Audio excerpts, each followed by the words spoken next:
How to find your likes on Facebook. Hello everyone, I am Bishaka and welcome to our channel. Now let's get right into the tutorial. Firstly, go ahead and open the Facebook application on your device and make sure you are signed in. Now, tap on the menu option on the bottom right of your screen and then tap on the settings option on the top right of your screen. Here, scroll down to the Your Activity page and you will see the option for Activity Log. Tap on that. Now, tap on the Your Activity on Facebook drop down you see there and you will see the option for Comments and Reactions.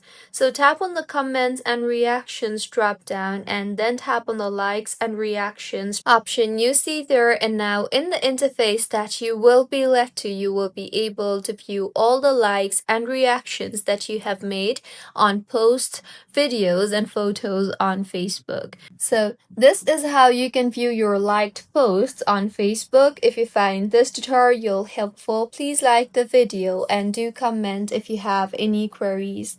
Also, do subscribe to our channel for more helpful tutorials like this. See you on the next one.